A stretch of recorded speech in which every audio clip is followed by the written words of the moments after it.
Hi, everyone. Welcome to another episode of the Let's Talk Yoga podcast. We have done over 160 episodes at this point, and we've not yet done a deep dive on meditation. I have always had this on my mind, but I was waiting for the right moment, the right guest to simplify and get the conversation started about meditation. It's not the only conversation we'll be having. In fact, we'll now slowly start diving into more aspects of meditation. But I stumbled across Jimmy Whitman, who on Instagram is known as that meditation guy. And he is a meditation and mindfulness teacher based in UK. He has been featured on the BBC, The Guardian, The Telegraph, Yahoo News, and many similar publications. And I was very keen on understanding meditation. It's something I've been dabbling in and out of for the past year with a certain amount of intensity. And I have seen Jimmy's work over the years. So I instantly knew that this is the right time to bring Jimmy on the podcast. Jimmy's interest for meditation grew started when, after many years of being a DJ in London and late night parties and being on the clubbing scene, it left him in many ways broken, depressed, and he suffered from insomnia. And in a desperate attempt to gain control over his life back, he found a teacher in the ancient Vedic tradition. Okay, this teacher was from India, and he discovered a profound level of inner peace and a certain amount of stillness, which he thought was not an option or possible for him. So that's how he began his spiritual journey. From there, he has explored many types of meditation: transcendental meditation, vipassana, Zen training. And he's also trained over time and over years of intensive studies to be a meditation teacher. Today, he teaches deep mantra meditation inspired by the Himalayan yogis, the Advaita Vedanta tradition, if you are interested in knowing, as well as mindfulness inspired by his teacher, Sinzen Young. He actually talks about his teacher quite a bit in today's podcast as well. Jimmy has an extensive experience in self-inquiry meditation, and we unpack layers of conversation. I have left this conversation as an intro to meditation on the show. So I hope you find value in it. My goal is to make meditation simplified, relatable for anybody who wants to start it. Whether you teach yoga, do yoga or not, Jimmy is an excellent resource. And if you're looking for a structured teacher to help you through it, then give this episode a listen. You can find out more about Jimmy and all his work at the end of the podcast. I've also linked everything at letstalk.yoga/listen. Once again, if you enjoy today's show, please remember to review and rate this podcast and share it with somebody else who might be wanting to meditate or has been meditating for a long time. I will see you on the other side. Enjoy this conversation with Jimmy. Hi, Jimmy. Welcome to the Let's Talk Yoga podcast. It's great to be here. Thanks for having me. We've done over 160 episodes, and we've never done a deep dive into meditation. Mainly because I feel like it's such a big topic and there is so much to navigate. So I've stayed away from it. And I'm so glad that you're here because I've known you for years as that meditation guy. So I'm so glad you are here. To kick things off, what is the goal of meditation? Why should someone meditate? It's a good question, and the answer will depend on the person. So each person will have a unique reason, and that reason will usually change over time as they practice. So in my case, I came to meditation because I was struggling with mental health problems, specifically insomnia. And I saw meditation as a scientifically proven way to help me handle that. But then over time, that changed. I graduated from just wanting to be able to sleep better to wanting to understand the spiritual side of it. And also I got very caught in a place of wanting to feel blissful all the time. Once I tasted that meditation bliss, I thought, oh, this is what it's really about. Okay. And I've spent some years chasing that. And then over time, my practice morphed into something else, wanting to understand myself on a deeper level. And so everyone will have a unique practice arc, but usually that's how it starts. It starts with I'm suffering and I want to feel better, or I want something like to feel more present, something like that. And then over time, quite often that will shift into somebody wanting to appreciate the deeper aspects of practice that can come. And so there's a maturing of practice as people go deeper and deeper into it. How does one set expectations, right? Because you stuck to it in your journey. You gave it the time it needs for that whole maturation process. So how does one approach it, especially in today's world of sea of meditation apps? And I have my own personal opinion about those meditation apps, but how does one approach it? Because we've got years of stuff that we've put into us, right? And then you sit down and there's a 5-minute calm meditation. It's actually the opposite of calm, right? You witness how turbulent your mind can be sometimes. So what would be your take on setting yourself up for success in meditation? Different traditions and different spiritual systems have their own unique way of approaching it. And that way quite often is contradictory between systems. So the way one person works will be different to another person. So when I first started out, I got into transcendental meditation. That was the one that gave me the breakthrough that I needed with my health problems. And they had a very specific structure, which was 20 minutes twice a day, 20 minutes in the morning before breakfast, 20 minutes anytime after lunch is digested. And because they gave me this strict formula for how I should work and a very specific way of meditating, I was able to put that into my life and it worked really, really well. And that was all that I did for many years. I didn't think of it in any other way. I knew every day, 20 minutes, twice a day, I sit with my eyes closed and I use a mantra and I cultivate these feelings that I get from going deep in the meditation. So for a lot of people that will work, but there are other people who will want to work differently. So I also teach mindfulness. And when I teach people that, I show them how to, of course, meditate sitting quietly on their own in a formal way, but also how to bring practice into daily life by having background practice or micro hits, or just generally bringing mindful awareness into everyday practices like household chores or driving, things like that. There's no reason why you can't cultivate mindful awareness when doing anything, really. So again, it depends on the person, depends on what they're looking to get out of the practice, but there's a number of ways of approaching it. But the main thing that sets a person up for success in meditation, even though that might sound like a strange thing to say, is having your personal structure that works for you. So it doesn't have to be the same thing for everyone, but I do recommend making some sort of rule or structure and then sticking to that. The people I teach who stick to this over a long period of time and really get the benefits do tend to have it booked in a specific time of day. They know what they're going to do. They might have a range of different practices, but they tend to have a fallback practice that they do when they're not sure what to do. And yeah, they just make sure that they get it done, and they don't mind that some days it doesn't feel good or that some days it's not the tranquility that they wanted. They just get it done. And over time, that will bring the benefits that people are looking for. Even if it's not noticeable day to day, over time, it will bear fruit. There are a couple of things I want to get into from what you said there. But firstly, is the start point of meditation mindfulness? If you are, the more mindful you are, it becomes easier, correct? I mean, I come from a yoga background, so I'm very familiar with mindfulness.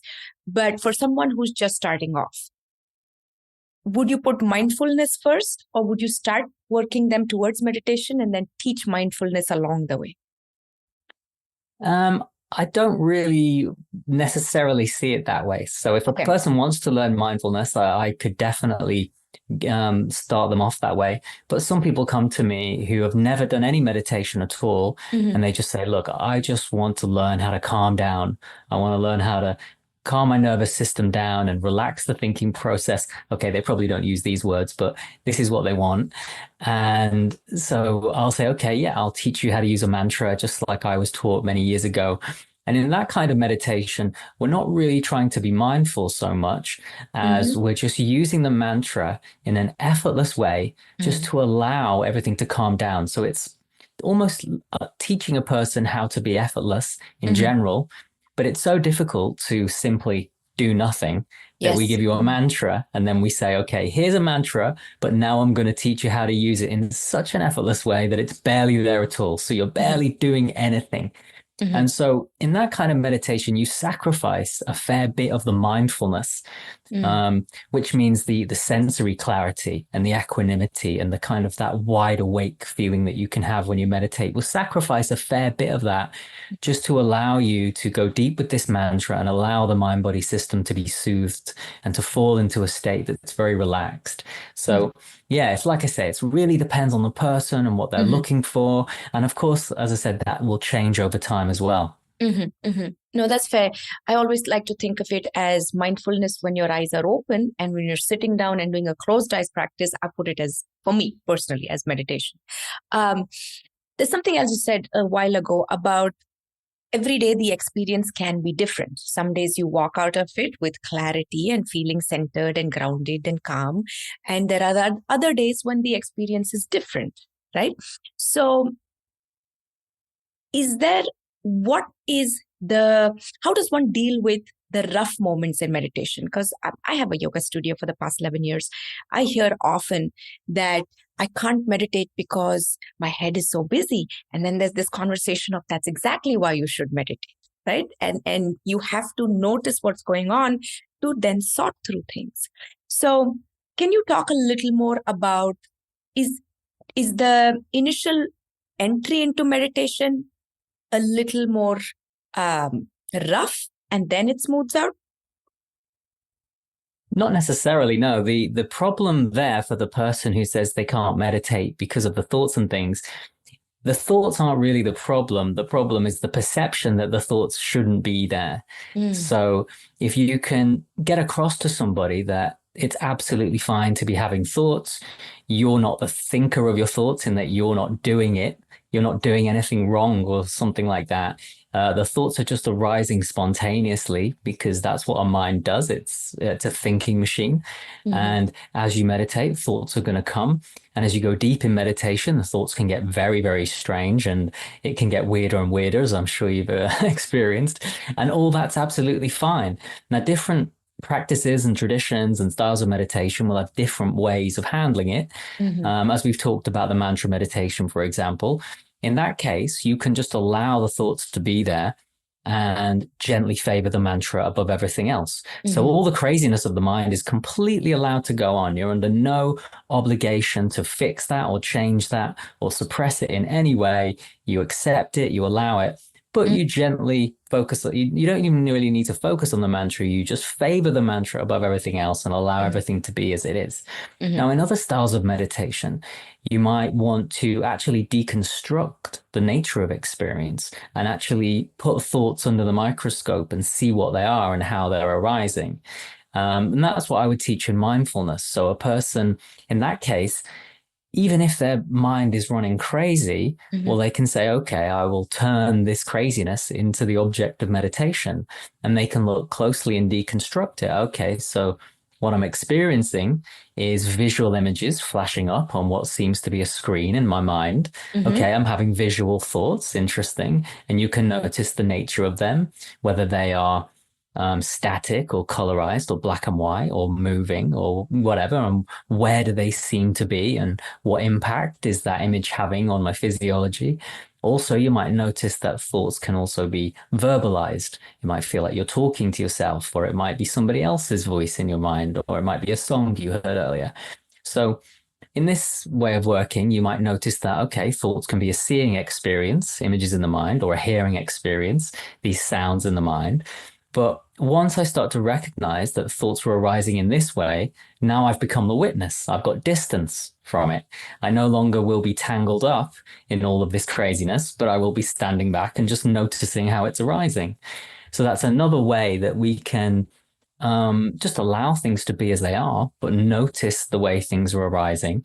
And in that case, it means that thoughts are not really a problem, whether they're there or not there. We're just simply experiencing how things are and developing at the same time this thing called equanimity, which is the ability to not be pushed or pulled by what's happening. So we're witnessing in a calm and gentle and easygoing way. It's like, it's not about controlling your thoughts. I think a lot of people go into meditation thinking they should control their thoughts, but more like you're not being controlled by them when your eyes are open. So speaking of different types of meditation, can you help clarify? Because there are so many, right? And so there's some amount of confusion for the average person on what type of meditation they should start with. Some people ask whether they should start with walking meditation. I was reading a book about Zen Buddhism the other day. There was wall gazing meditation. In yoga, there's Trataka. There's so many different things, right? You've spoken about mantra meditation. So is there a way to simplify this? Are there categories of meditation? Absolutely. Yeah. This is one of my things that I love to talk about. So you've come to the right person. I'll give you a framework for understanding the different styles of meditation that comes from my teacher, who is somebody called Shinzen Young. He wrote a book called The Science of Enlightenment. And in his framework, he has 4 different categories. And those are appreciate, transcend, positivity, and expression. And I'll take you through each one in a bit more detail. So any style of meditation where you are appreciating things exactly as they are, that would go in that first category, appreciate. So if you're sitting and you are breathing and then just being mindful of the breath, that's an appreciate practice. Similarly, you could be noticing body sensations or focusing on a candle, like you said, or something like that. That would be just appreciating experience as it is in a mindful way. That goes into that column, appreciate. So the second category I mentioned was transcend. Some practices are designed to help you transcend something. Usually it's your sense of self, but not always. Some practices may help you transcend physical pain or something like that. Now, an example would be the mantra meditation that we've mentioned a couple of times. I'm just bringing that up because that was so influential for me in my journey. In mantra meditation, you use the mantra in a very specific way that allows you to transcend the thinking process and drop into a kind of a sense of pure consciousness. It's essentially a point when the thinking process kind of switches off, and this can be very regenerating for people. It can be like dropping out of your life for a short period and then coming back. So yeah, transcendental meditation, of course, the name suggests, it can be transcendent. But of course, in Buddhism, they have the deep absorptions known as jhanas. These can also be very transcendent. And there's other ways of working. Kundalini yoga might be a good example of something that is for transcending the small sense of self and becoming the bigger sense of self, so to speak. So moving on, we've got the next category, positivity, and that would be the loving kindness practices or gratitude practice, things like that. So in this one, you're not just appreciating how things are and you're not trying to transcend anything, you're trying to cultivate a positive aspect of consciousness, usually loving kindness, but it could also be let's say you wanted to visualize winning a race if you're an athlete. You could meditate in that way. So there are ways of cultivating positivity through guided meditations and things like that. And that would all go into that particular category. And then the final column is express. And this one's a little bit interesting. I don't see anybody else teach this apart from my teacher, Shinzen. And this one came about because he spent a lot of time in the Zen monastery. And what he realized is that your life is completely structured. Everything is structured from the moment you get up till the moment you go to bed. The way you lay your bowl of rice out and your chopsticks, the way you make your bed, the way you do the garden, the way you chop the vegetables, everything is set up so your thinking mind doesn't have to be involved and the body can just express itself in these various ways, and you can notice that alive presence that's in your movements and in the way you speak and in the way you move. And Shinzen wanted to bring that into the lives of ordinary everyday people like myself. So he developed some techniques that he put into this column called Express, where you would notice the way that you're not just a static entity who's like a stone kind of Buddha meditating, but as you move around your life, you're expressing yourself all the time. And you can also meditate in such a way that you notice that aspect of what you are. So you're not just the witness now, you're actually this sort of moving alive thing, and techniques that fall into that column highlight that aspect of experience. So that really, really covers everything in those 4 different categories. How does that sound? I mean, it sounds really, it simplifies it, right? Because there's a sea of options. I've never heard anybody talk about the express aspect of meditation. It's actually fascinating. So, speaking of, like, a lot of this has an undertone of attention and awareness, right? So, are there different types of attention? Because I feel like attention is a journey that morphs slowly into awareness and goes into different layers, but that's my naive understanding. Would there be stages of attention? Yeah, the way I like to formulate it, again, from my teacher, is to say that mindful awareness comes together, or you could say it arises when 3 core skills come together and work in unison. And those 3 core skills would be concentration, sensory clarity, and equanimity. When you've got those 3 things together, then you really do have mindful awareness. So concentration is simply the ability to put your attention somewhere and have it stay there without too much effort. You know, the ability to pay attention to what you deem relevant in the moment. And so we're always cultivating that in meditation, for sure. Sensory clarity would be the ability to notice details about your experience. It's as if you cultivate this ability to untangle the strands of experience as they're happening in real time during meditation or while being mindful. And then equanimity, the third skill in this group of 3, is the ability to not be pushed or pulled by inner forces. It's this inner balance that most of us come to meditation for in the first place. So when you bring concentration, sensory clarity, equanimity together, then you've got this mindful awareness that arises, and then you can apply that to any technique, really. So that's why there's so much crossover. It doesn't matter if you go and learn body scanning over here on this retreat, and then you go on another retreat, which is teaching you the jhanas or the deep absorptions, because in both of them, you've cultivated mindful awareness, your skills will cross over. And of course, it isn't just while you're practicing, while this is useful, while you're at work or while you're doing your asana practice or while you're being with friends and family, those skills will still be flooding through. A bit like how when you go to the gym and you get yourself fit, you're not only fit in the gym, are you? You leave the gym and all that fitness stays with you. Same thing with meditation. It will leak out into the rest of your life. No, that's, it really helps to make it more relatable like that. Speaking of like more layers of meditation, right? Do you meditate for joy or happiness? Because I think I heard you speak somewhere about the different types of happiness. I mean, that's kind of my question. Like, are there different types of happiness? Are we meditating to feel joyful? You could look at it that way, yeah. I don't see it quite that way as I used to. So I used to think that it was very, very simple. I got into meditation because I was a bit miserable, and then it made me happy. And then I went around saying everybody should meditate because it makes you happy. And for most people, that is a perfectly good way of approaching it. And it definitely has been true in my experience that meditation and mindfulness has made me happy. Now, there's different aspects to being happy.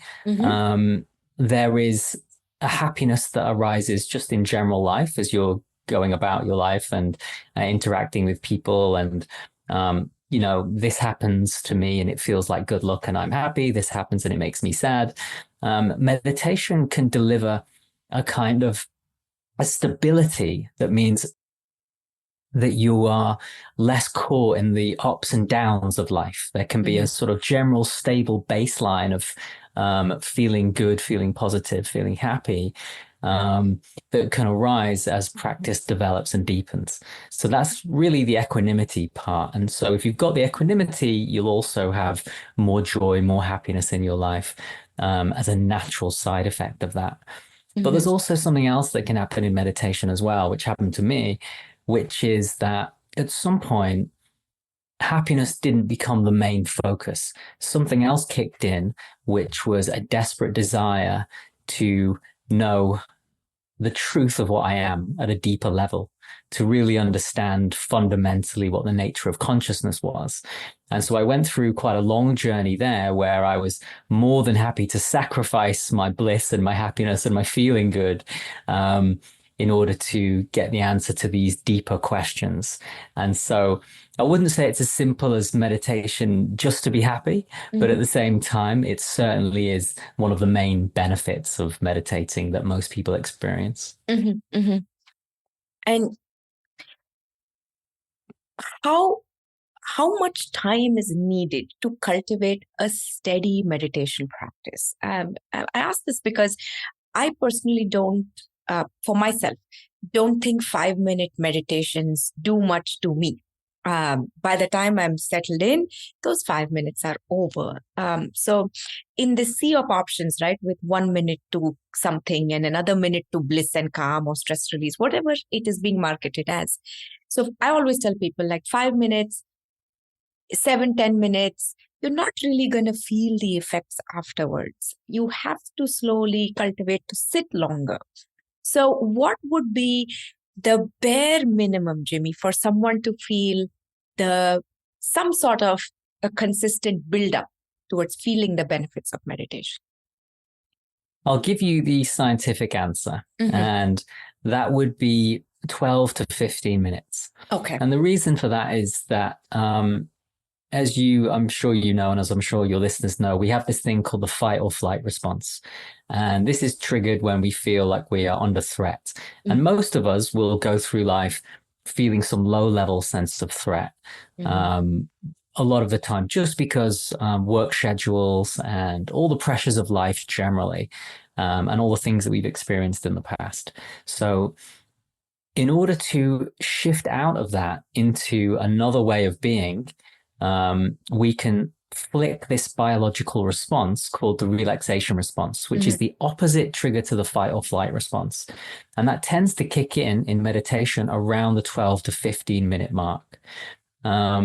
So these 10-minute meditations kill me a little bit because you could be just 2 or 3 or 4 minutes away from getting this biological shift. And the reason it's so important is that at the 12 to 15 minute mark, when this shift kicks in, what happens in the body is that you shift out of your sympathetic nervous system into the parasympathetic nervous system. So you're shifting out of threat, scanning, survival mode into relaxation mode.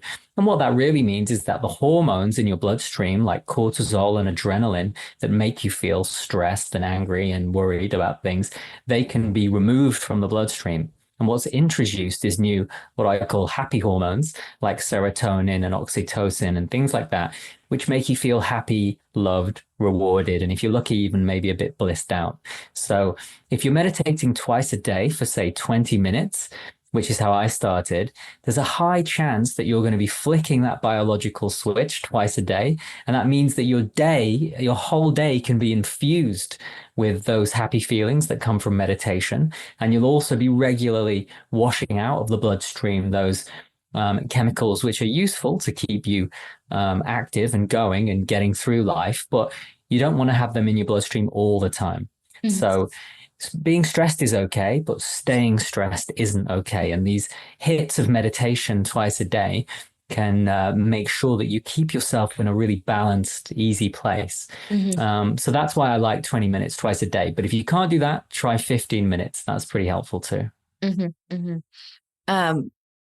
What about someone who has been because there are people coming with their own experiences, right? Everybody's bringing stuff with them that they have to unpack, all this invisible baggage that we carry. What about meditation and, say, depression? Or someone who has been through something that is traumatic. And sometimes in yoga, we say, don't do closed eyes experiences when you have been through something really traumatic and it's recent. But that's yoga and in a yoga class and how emotions surface. What is the take on meditation and grief and trauma? Very similar to what you described then. So the way I like to position it is to say that feeling discomfort in meditation is absolutely fine and quite normal, but feeling overwhelmed is a problem. So we don't want you to feel overwhelmed, because then that won't be enjoyable practice-wise, and you can even re-traumatize yourself and you can exacerbate the problems that you've got. So there are various ways of handling it. And like I keep saying, it will depend on the style of meditation. For example, if I teach the mantra meditation, and somebody is really struggling with the upwelling of emotions, past memories and traumas and things like that, then I might either shift them to a different practice, or I might just lower the amount of meditation time for that person and say, rather than 20 minutes twice a day, we'll start you on once a day and 10 minutes, and then we can build up from there. That will usually work pretty well. Again, with mindfulness, like you say, I can teach people to deconstruct uncomfortable and heavy thoughts, feelings, and emotions. And I can even give them different strategies, such as turn towards or turn away.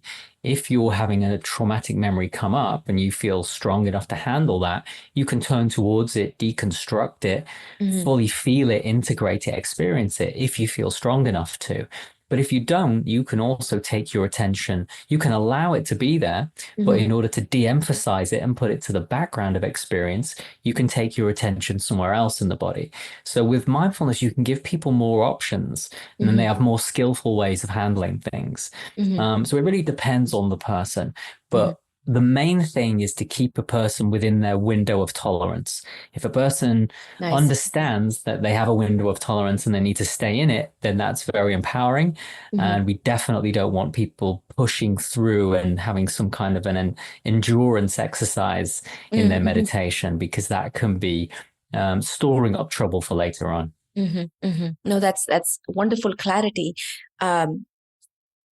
Your thoughts on learning meditation through apps and videos and a little more unstructured versus going to a teacher, a school, a lineage, and having that human interaction. Your thoughts on the two? Because of the access, right? People want everything quick and easy. So yeah, just your thoughts. I think the factors that really matter is that a person understands the concepts for the particular style of practice that they're going to go for. So they have a sort of shared language and understand why they're doing it and what it's about and what the goals are, even though I'm aware that people might say there should be no goal in meditation. There usually is in some way.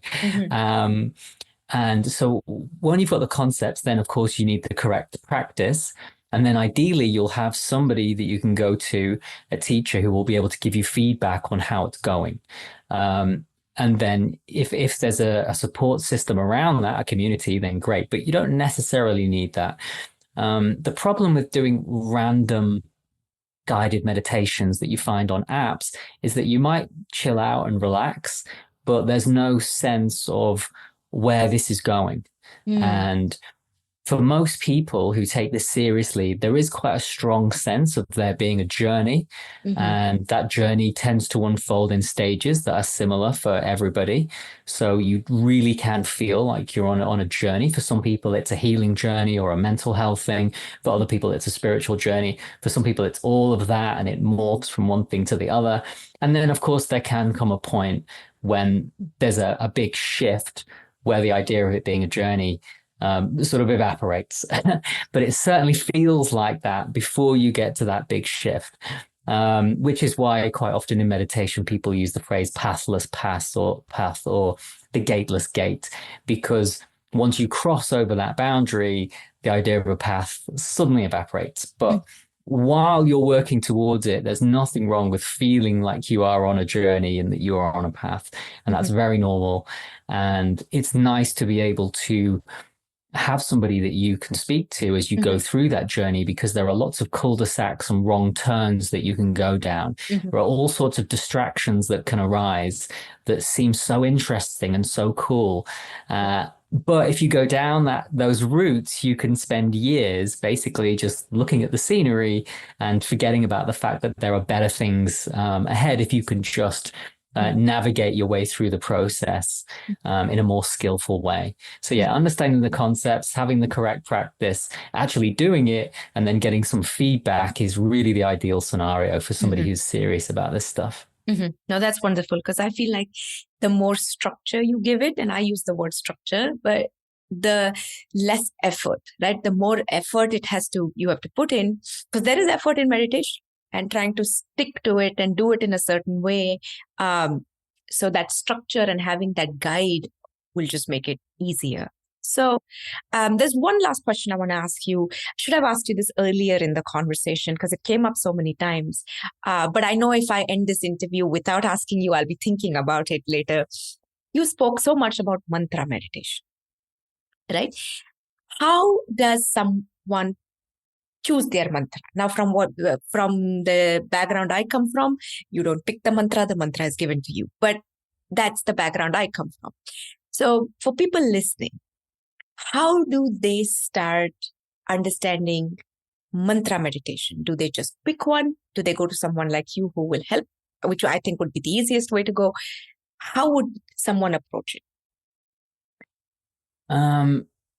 I'm fairly relaxed about this, really. So I was personally given a mantra by somebody on a course, and that was very useful to me. And then when I teach meditation, I give people a universal mantra that anybody can use. It's a Sanskrit mantra. And it's I don't give it in a spiritual ceremony or anything like that. I just really teach people the technique, and I teach them how to use it. And I tell them that if they want to be inducted into a spiritual tradition, then they'd have to go and find a teacher that can do that. So I don't really mind if a person wants to try mantras out and try a word like Shanti or something like that.